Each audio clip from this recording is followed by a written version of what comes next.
incredible moments that happened with the publishing of my first book. And it was based on my dissertation, and the dissertation was way too long for anybody to be interested in publishing. It was over 500 pages, and some person in one of the reviews coming back said, "This is not an idea for a book. It might work as a 20-page article."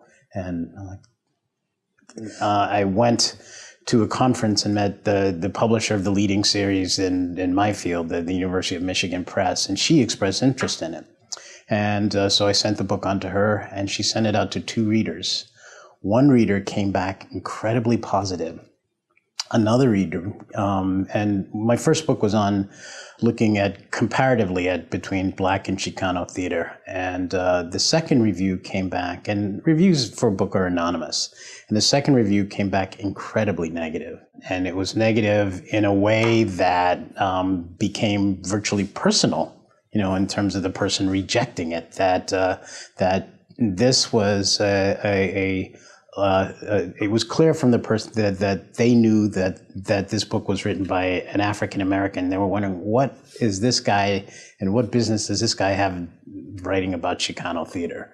And it was interesting. And reading the letters, which are anonymous, I could figure out who it was. Not only getting the negative comments, which hurt, which stung, but really thinking about where they were coming from and being proactive.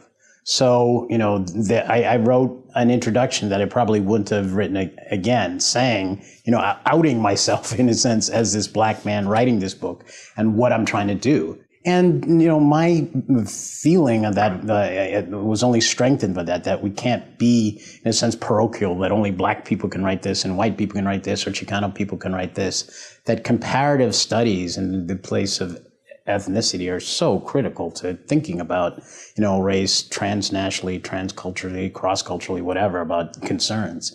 And so that has remained, part of the work I do or continue to do as a scholar. So in her own way, I should have thanked this woman in that ride. But, the lessons learned from it.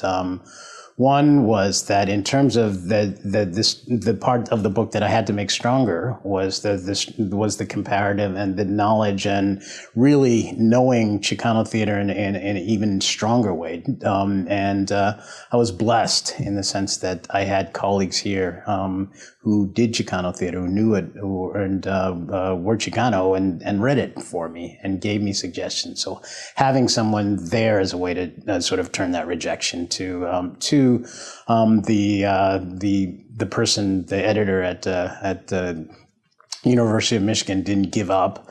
And I guess the 3 was my sense of determination. I'm going to make this work and think about what I guess you would call the politics of location. By that I mean, what does it mean for me as a Black person to write comparatively about Black and Chicano theater, and how do I think about and be sensitive? So the rejection, in a sense, made me sensitive to writing the book potentially differently, and the book was published and has gone on, or I've gone on, but academia, there's continual rejections along the way, and it's often around publication that you'll send something to a journal, and the journal will say no.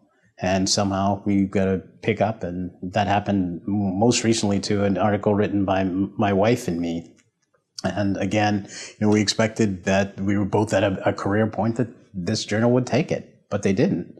So what we did, we turned around, we looked at it again, made changes, and sent it out to another journal. So that sense of really being able to pick yourself up afterwards, that it's not the end, but to really try, in my experience, to try to see it as a different beginning. It sort of hurts to get rejected, but there's got to be some lesson and some learning in that. And, sometimes the learning is hard. And, the first book, there were times where I felt that I'm never going to be able to do this.